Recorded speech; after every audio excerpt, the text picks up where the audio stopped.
Glad to see you, everyone. I'm glad you're here. This is such an exciting day, you know, because we're getting ready to have a special day called what? Hey, George. Well, hey there. What's the special day? I think it's called Love Day. Love Day. Was that like Valentine's? Well, that's kind of like Valentine's Day. Oh, cool. I got a Valentine. Her name is Annie. You have a Valentine? Oh my gosh. Annie? How'd you know that? Well, I told her she had a good dress, looks good in it, and she's worn it every day since then. She wore the dress every day since you told her it was a nice dress. Well, today I'm getting ready to tell a story this time instead of just 2 puppets. It's a short 5-minute story. Thank you, George. Bye. See you later, Dave. This is a traditional, classic story, 1895, Leo Tolstoy.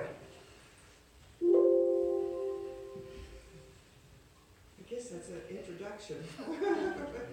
Anyway, I haven't told this in a while, but it's called Where Love Is, God Is. Amen. See, Martin lived in Russia. Leo Tolstoy wrote the story, and it's a Russian story. It's been made into movies, it's made into a book, it's a story. Martin was a cobbler. He made shoes. He lived at the bottom of the tall apartment building.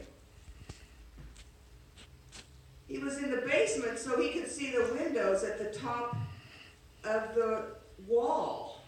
He saw the sidewalk where people were walking by. He knew most of the people walking by because he had made their shoes. But Martin had a small family, a wife and a couple children.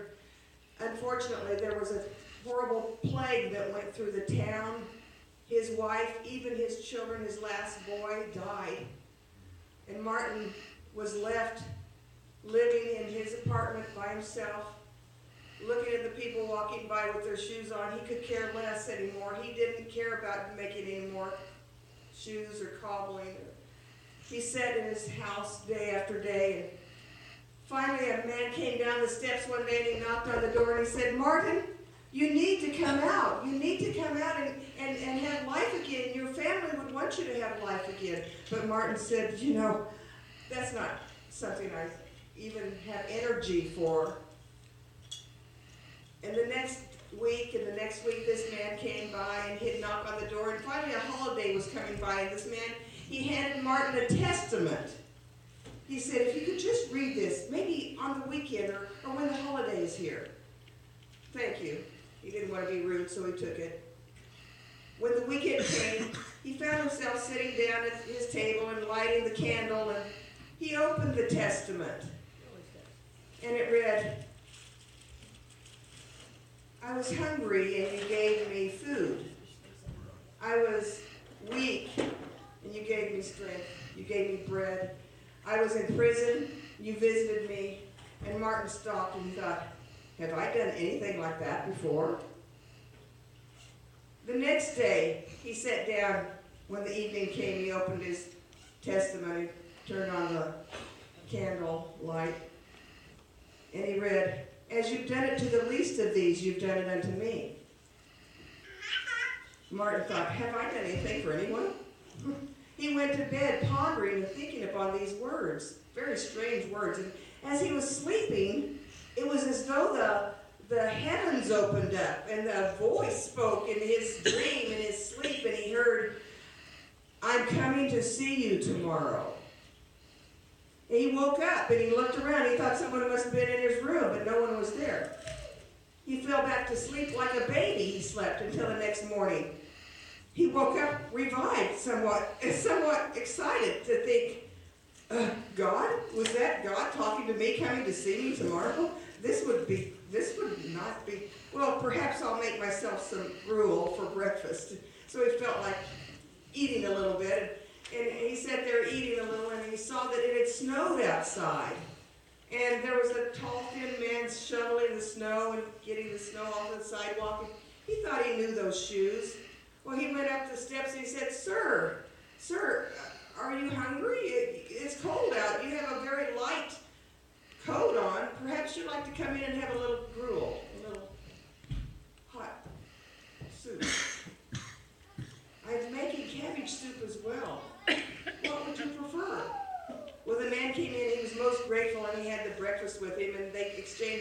conversation, and he left and thanked him. And Martin found himself dusting off the dust from his shoes, leathers, and thinking about making something. This was so amazing to him. Well, he looked out the window about noontime, and there was a lady with a baby and a small coat on, very thin coat. Again, it was snow, very deep. And he went up, "Ma'am, are you cold? Perhaps come in. Perhaps come in. I've been making cabbage soup. Perhaps you'd like to warm yourself." And she came in and was most grateful, and they ate and had the cabbage soup and exchanged conversation. He said, "Ma'am, why do you have such a small coat on?" "Well," she said, "my husband's been to war. I don't know where he is. This is all I have." And Martin took a coat out of his closet and gave it to her. She was so grateful. "Thank you." And she left. And as he went back to looking at his cobblestone and his leather works, and he was looking out the window, and the evening was coming on, and the lamplighters were starting to light the lamps around, and he saw an old lady, and she had a little boy by the hair, and she was yelling at him, "What are you doing stealing my apples?" Well, Martin ran up the steps, dropping his spectacles. He didn't even know. He went out and said, "Ma'am, what are you doing with this boy?" "Well, he's stealing my apples. He can't get away with this." And Martin began to talk to them. "Perhaps the boy's hungry, and don't you have children of your own?" And as he spoke to them both back and forth, she began to lighten up a little and said, "Well, perhaps he could push my cart up the hill for me, and he can have the apple." Martin came back down, and finding his spectacles, he put them on. He was greatly satisfied that the boy and woman had made peace. Martin sat down at his table that evening. What an unusual day he had had, with energy and meeting people. And he opened his testament up and remembered that it said, as he had done it unto the least of these, he had done it to the Lord himself. All day long, here I was looking for the Lord to come, and these things were happening instead. And then he heard a rustle in the corner. And he turned and he looked back, and there was the old man with his coat and his shovel. "What are you doing in here? What are you doing in my house?" And the old man said, "It was I, Martin." And he disappeared. And the woman with the baby stepped out from the corner. "Well, how did you get in here?"